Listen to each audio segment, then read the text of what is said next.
Buongiorno. Buongiorno. From Bergamo. Bergamo is a small Italian city located right at the beginning of the Alps, a little bit northeast of Milan. And it's an important place because it's the subject of our video today.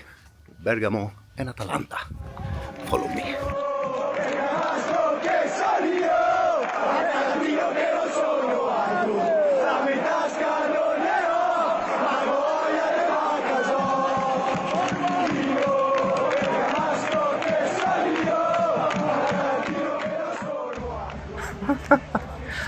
Coppiette innamorate, vaffanculo.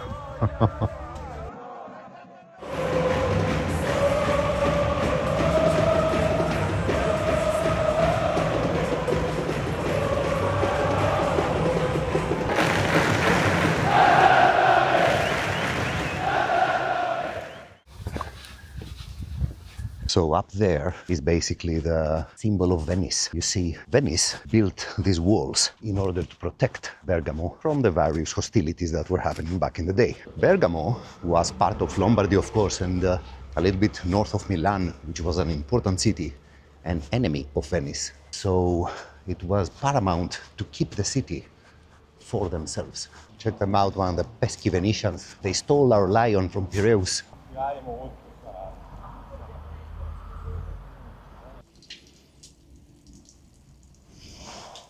Let's all not comment on what that thing looks like.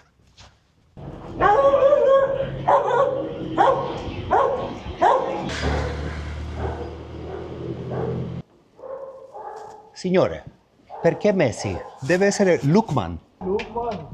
Lukman, no? Perché Messi e Neymar?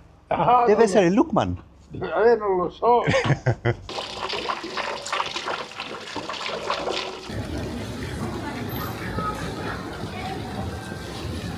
Check it out, man, those bloody Venetians. We have a very similar fountain in my town in Crete. Check them out, man, they're the lions.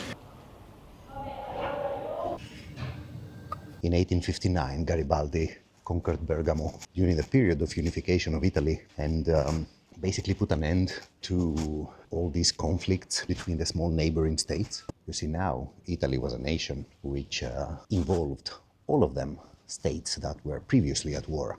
They did have a thing in common, however. None of them liked the south. But we'll have a chat about this when we reach Napoli at some point.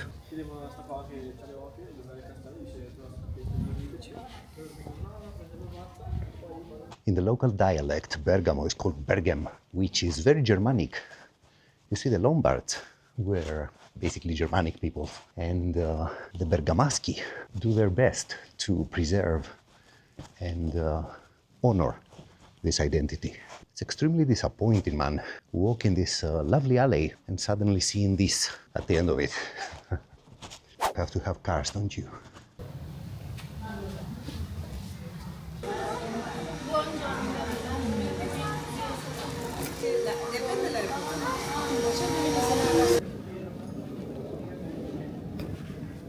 Check them out, man. Check out these frescoes. You can see a human figure.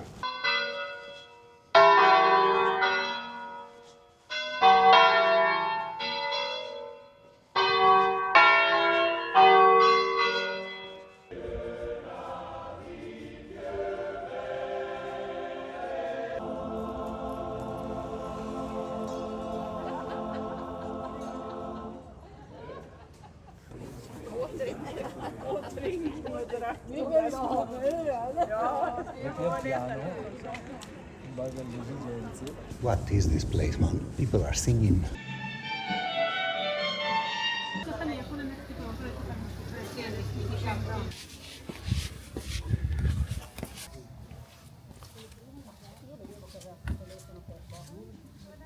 Man, this place is so calm and quiet. I mean, and you can basically have a seat at places like this and chill. So this would be the beginning of the Alps. Let's find a good spot to see the stadium. So check it out, I think it's this one. The stadium is right over there. Turismo devasta la città. Bloody hell, we destroy the city. Check out this place, man. So I decided to come here just to taste the cuisine, because Bergamo is famous for the cuisine.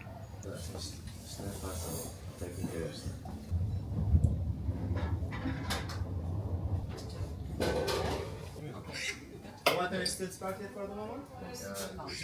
Okay. What's it? You've been in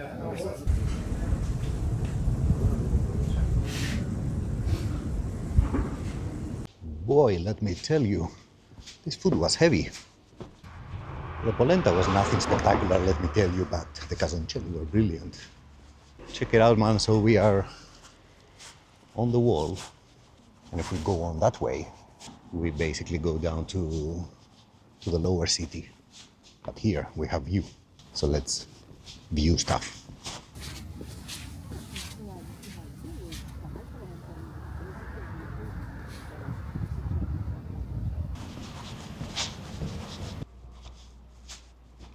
Let me tell you, man, if you were in the Middle Ages and had the idiotic idea to attack Bergamo back then, they would see you from 1,000 miles. As we descend from the upper town to the lower, let's have a chat about the real jewel of this city, Atalanta. Yellow and red are the colors of the city, but let me tell you, man, it should be black and blue, because Atalanta is bringing the city out in the world. When I was a kid, some 15, 16 years old, something like that, I used to correspond with various supporters of other football clubs from around Europe. I mean, I remember there was a guy from Hearts of Midlothian, and there was a girl from Bergamo called Valentina. I will not mention her family name because YouTube, but she sent me this scarf of a famous ultra group from Atalanta called Brigate Nerazzurre, Black and Blue Brigades. Before I came here, I did make a search online in order to find this Valentina after, almost 30 years. But she's nowhere to be found, at least not with the name that I knew of. Never mind about Valentina. Let me tell you, man, the fans of Atalanta are quite an animal.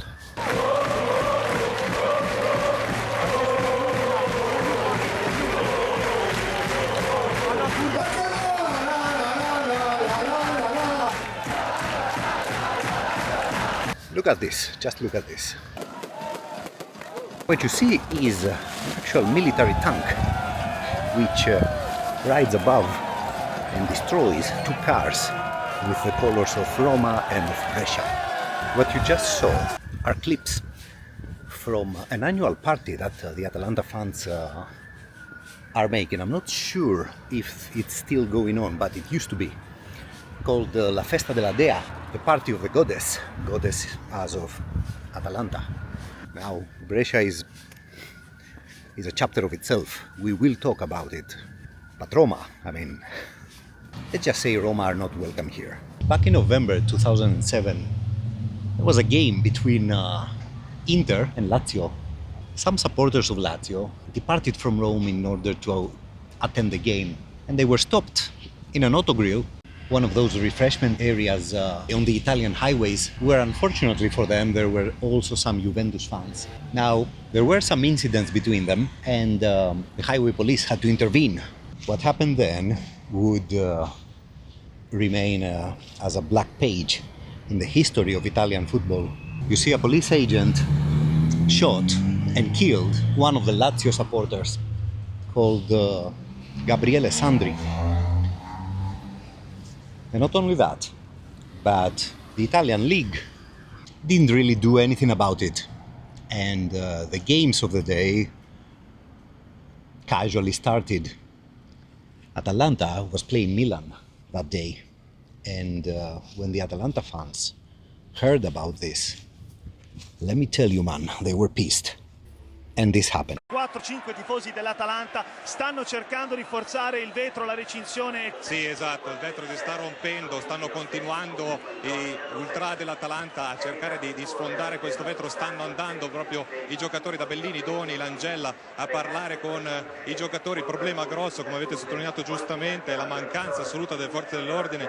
You see, these are the Atalanta supporters recognizing Gabriele Sandri as one of their own, despite the fact of being an archenemy, because Atalanta don't like Lazio.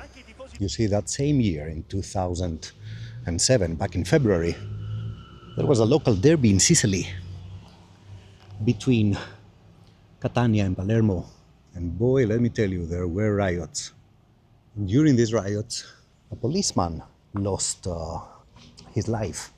Now the hypocrisy of the whole thing has to do with the fact that the Italian league, the government, everybody asked for the games to be suspended after the death of the unlucky policeman. They didn't do the same with a normal citizen, let's say, because Sandri was exactly that. He was a citizen traveling with supporters of his club to attend to a game. Apparently not for the state. He wasn't. I don't know, man. It takes a certain kind of mentality to have such standards, you know? And Atalanta do have the standards. Check it out, man. This is Ioannina. This is a Greek city. Apparently Atalanta has support in that city. Flipping hell, check it out, man. We have another team of Bergamo. Excelsior.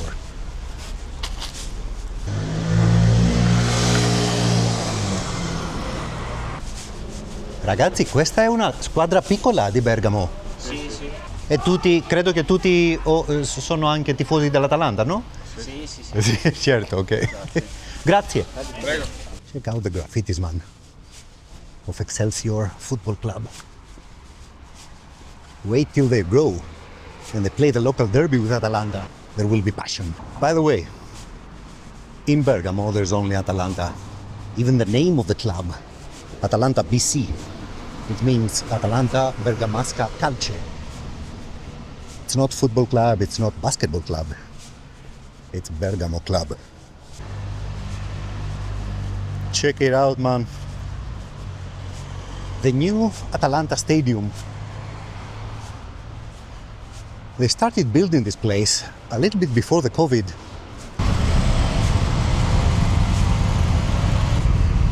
Back in the day, the stadium was the typical Italian Stadio Comunale design, you know? And the stands that were quite far away.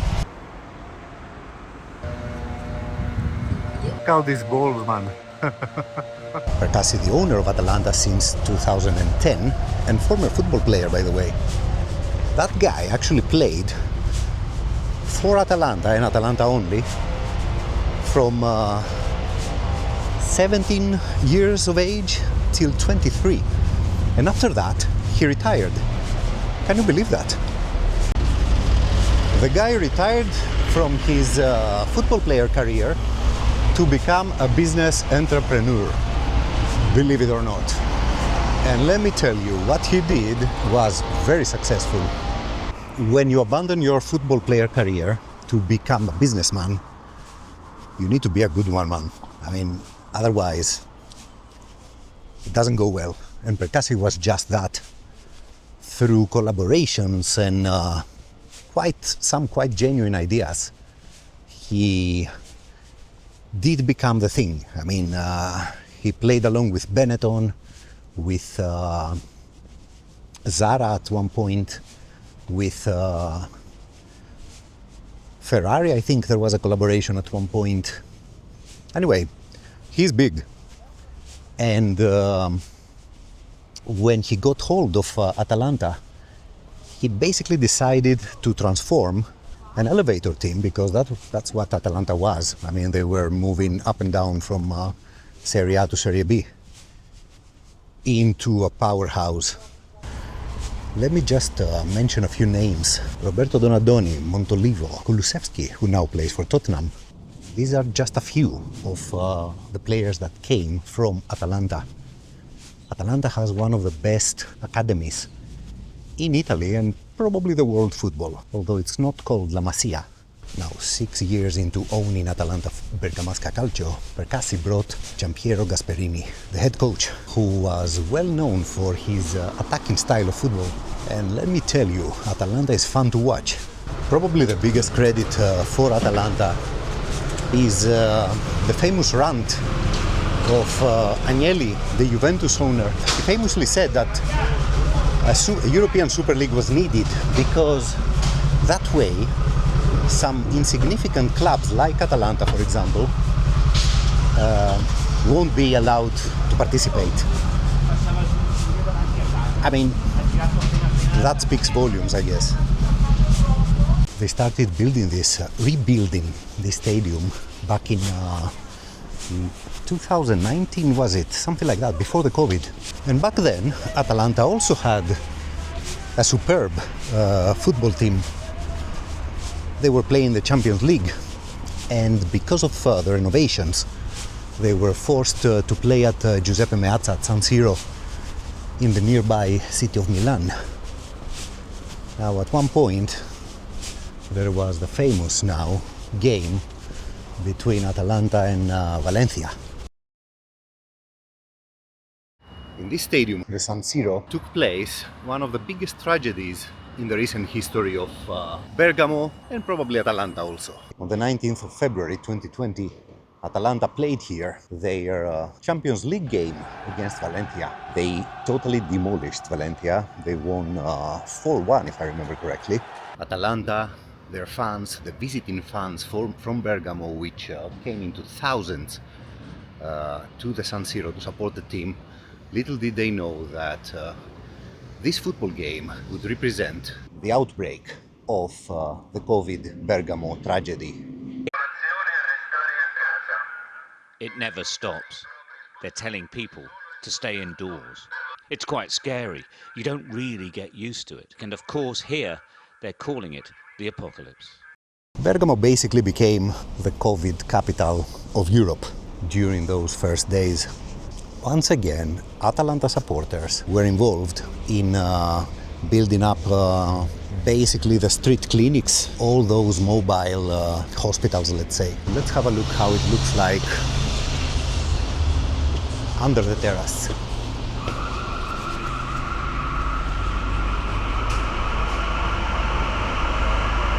I mean, you saw the new design of the stadium, right? Check out the old one. It's amazing how they managed to mix them.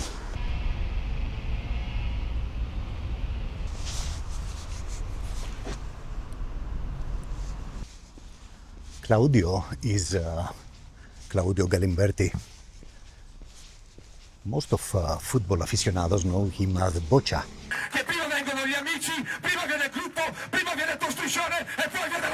Let me tell you, man, there's a lot to say about Claudio.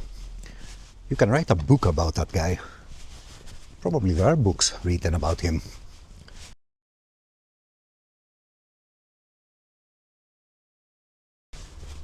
Now, Claudio is one of those that we call diffidati, which means that the Italian state decides to ban a person from entering the stadium. Now, that person probably did something wrong in order to get this ban. A lot of them, however, are, let's just say, excessive. Let's take Claudio, for example. Claudio was visiting the lovely city of Terni back in central Italy. The local team, Ternana, which are friends with Atalanta, were celebrating. So Claudio was there celebrating with his friends the successes of Ternana. He got a ban from entering any stadium where Ternana would play for, I don't remember how much it was, for the following 5-8 years. I don't remember, something like that.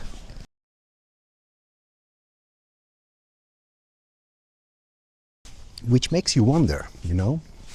It really makes you wonder.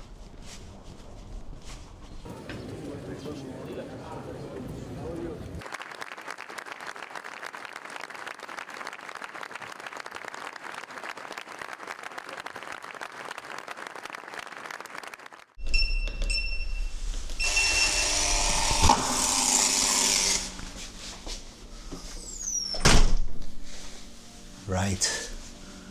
Now, let me show you this amazing scarf that Valentina sent me at the tender age of 16. Check it out, man. Brigate Nerazzurre. Cool thing, isn't it?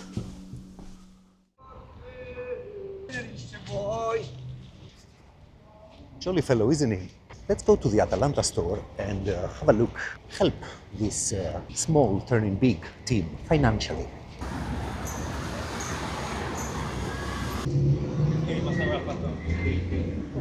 Signora, posso fare una domanda? Atalanta vi invia qualcosa quando il baby si nasce? Una volta davano le magliette quando nasceva. E adesso? Adesso non penso più, no. No, Grazie. Check it out, man. We have ourselves some goodies.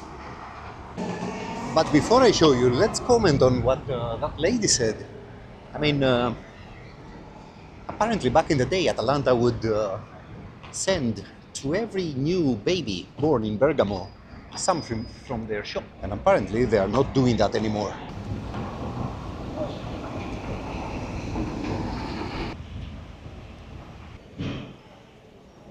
The weather gods have cursed us. It's raining. If you are one of these who is cursing the weather back in the Netherlands or, God forbid, in the UK. No, I want to go to Italy, the sun, in the sunny beaches and stuff. Look at this. Right, let's have a look what we got from Atalanta. We need to support the club, even if the club does not send baby stuff to young mothers anymore. Can you believe it, man? Can you believe that they were actually doing that? Sending Atalanta memorabilia to babies all over Bergamo. So that they don't grow up and support Inter or Milan or even worse, Juve.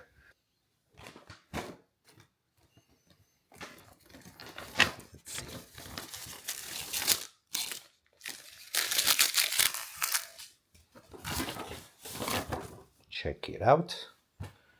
We have a Jolly Cup. Let's see. 1907, yes. We approve. And the Atalanta badge. Very good.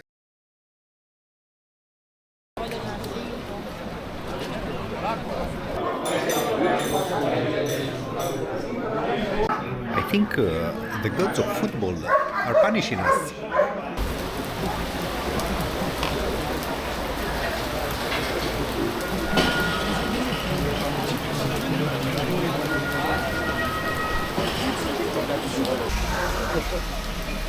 So those would be the Como fans. More Como fans.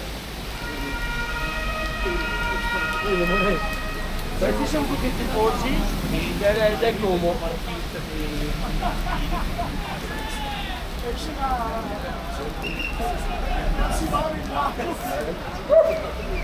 Singing Odio Bergamo.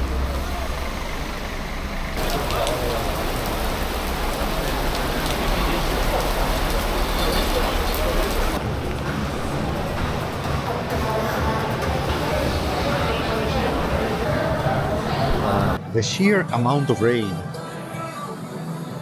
Just look at it.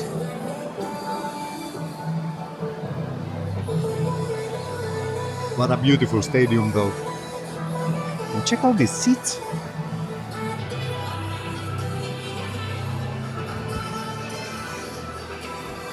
And the Como fans down there making noise.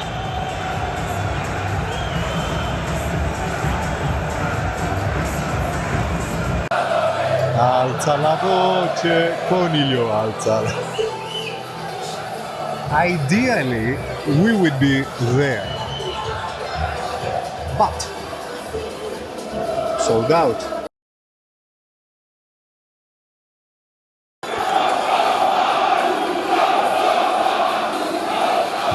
Yeah, you get the idea.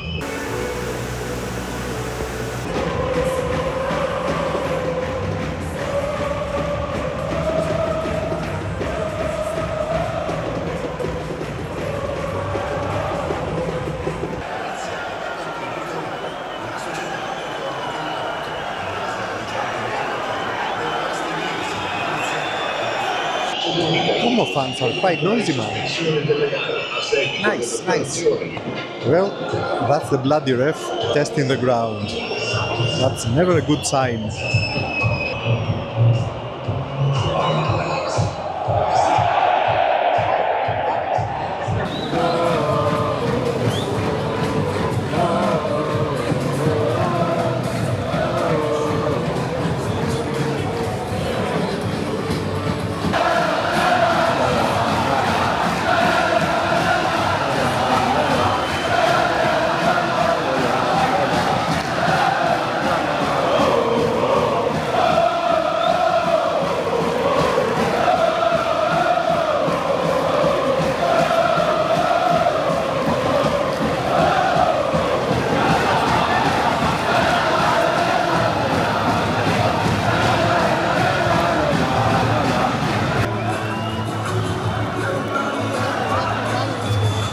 I think this is the last time they're checking it. The ball is not doing what it's supposed to do. Check it out, man. This is the fourth time.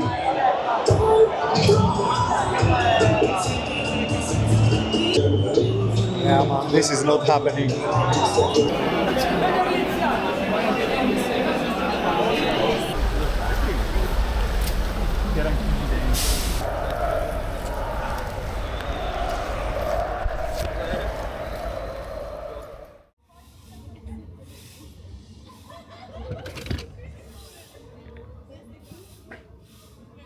Good morning, my dear football aficionados.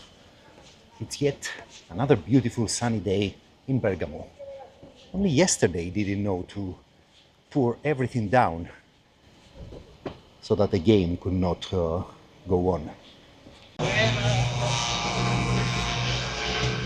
So here we go again, going up to the old town. Atalanta will play against Como today. Como, yet another club from Lombardy. I mean, if you look at the table, you will notice that there are 5 teams from Lombardy in Serie A, and there are another 5 teams which are, I don't know, below Florence. It's insane. 1/50th, geographically at least, of the country is ruling the entire Serie A. Now, the finances is a totally different issue, man. Lombardy is the economy of Italy. It's sad to say, but yeah, it is. Let's take yesterday's game, for example. So it was abandoned because of rain. The Como fans, they needed to go back, I don't know, 50, 60 kilometers. How far is it? Let's pretend it was Lecce instead of Como.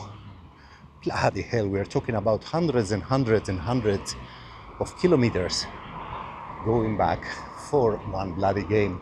Remember the other day we talked about how good Atalanta was in their academies. These academies were actually built up by a guy called Mino Favini, and he started his career at Como, which is nice, which is a nice touch. Now, also in Lombardy lies the city of Brescia, which is probably the name of the city the local Bergamaschi would least want you to hear talking about.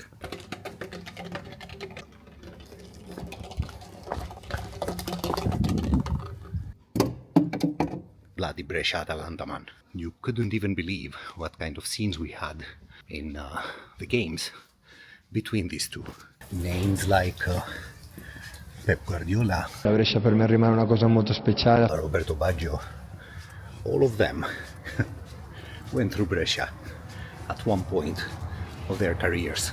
And there were fights, man, and there was passion. There was this idiotic run of Carleto Mazzone. Mazzone che parte, non lo prendono più, Mazzone sotto i tifosi dell'Atalanta, Mazzone sotto i tifosi dell'Atalanta. And I guess it's exactly this hatred and passion between these two that make gestures like the following even more important. You see, back in September 2005, during a game, Verona-Brescia, a young Brescia fan was victim of police brutality. He basically became handicapped. Now, the gesture I'm talking about is that despite the hatred, despite the animosity, despite all the fights and the violence, The Atalanta Ultras actually pay their respects to Paolo Scaroni, Brescia Ultra. Di tale solidarietà per un fatto che potrebbe capitare a chiunque. Di conseguenza era il minimo dai vari acerrimi essere presenti come delegazione. They went together with Brescia fans to protest against the police attitude. More or less like we talked about the other day about Gabriele Sandri. This tells you what you need to know about this set of supporters here. What do we have here, man?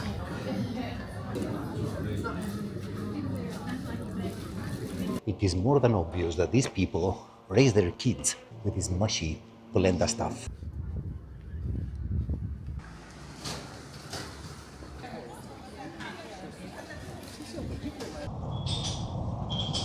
Another thing that's particularly interesting and funny at the same time is that, you know, Bergamo, Brescia, all these small towns, they served a purpose at some point, you know.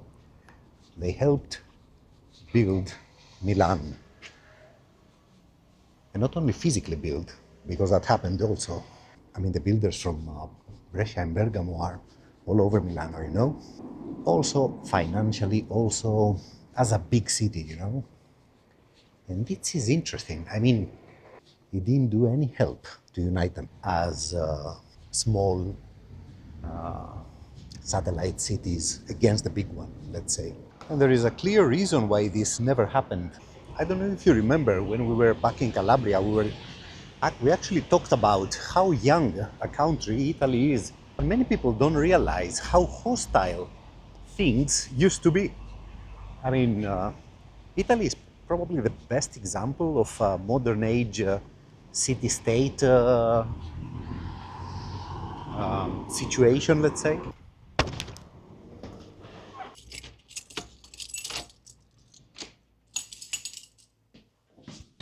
As I was saying, this is exactly the reason why there is so much passion and fights and stuff when these kinds of clubs play each other.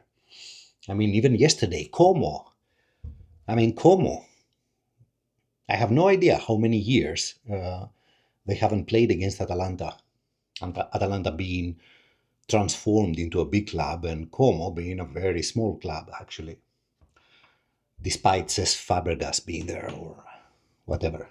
Como came with a very passionate hardcore, exposing banners, cursing and everything, man. Well, here we go again. Let me tell you, man, 5 minutes ago it was raining. So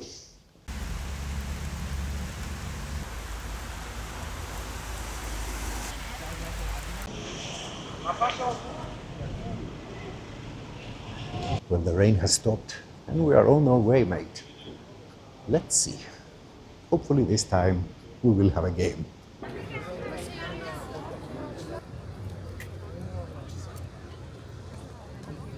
Now, same as yesterday, over there would be the Como supporters. I really wonder how many they will come this time. Check out Pepe Reina, man.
let me tell you. So the Como supporters entered the stadium at the 21st, 22nd minute, right after Atalanta scored.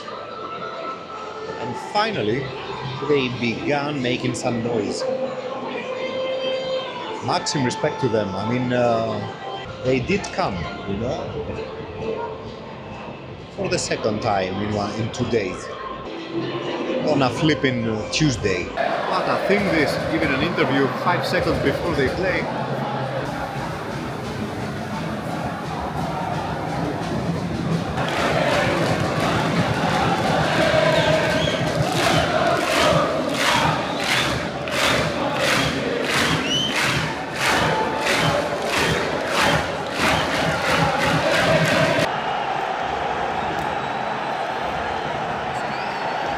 Believe it, man, they fucking scored. I was going to my seat and they scored.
Atalanta obviously have a hangover since last year.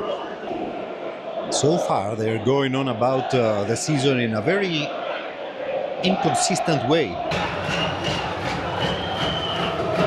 Only the bloody fans are consistent, man.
So here we are leaving the stadium for the second time.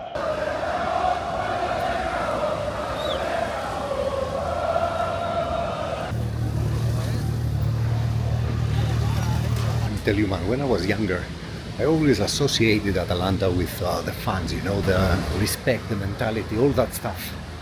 Never with the football. And now that they finally play good football, I come here and I see this. I mean, come on. Well, the performance was shit, but still, I feel blessed to have been here.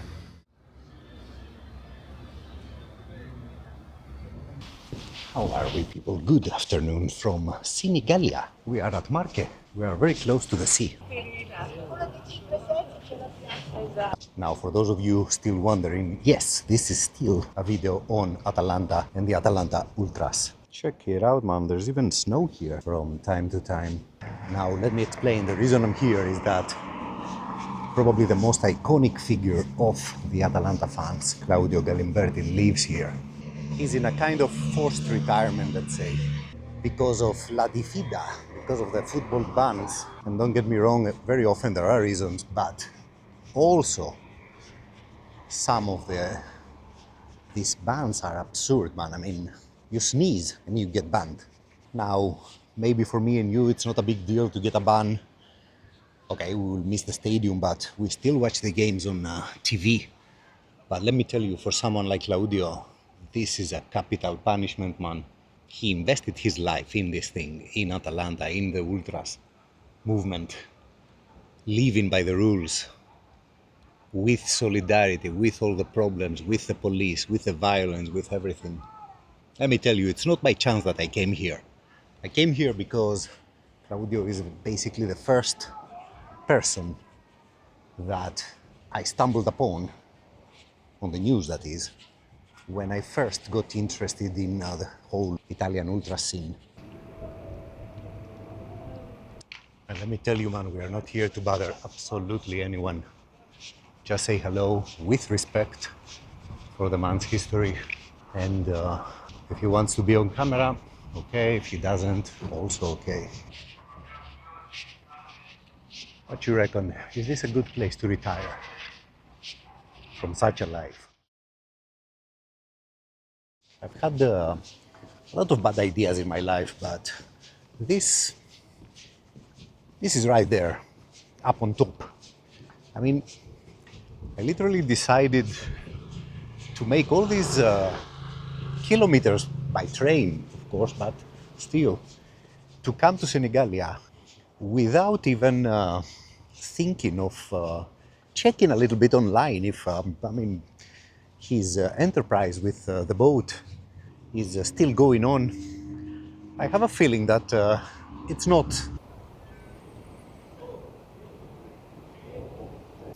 Check it out, man. So this is the graffiti for the Europa League of Atalanta.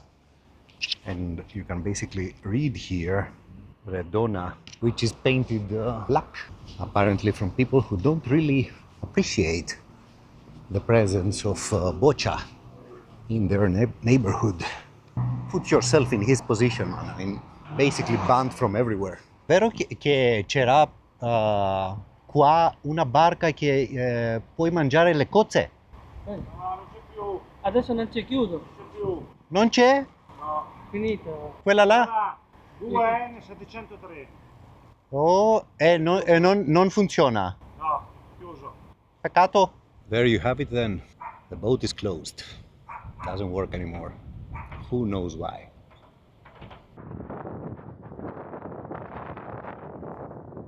Well, with the wonderful colors of the sky in the background and the Adriatic Sea on our left, time to say goodbye. It has been a wonderful football week in Italy. Till the next one. Bye-bye.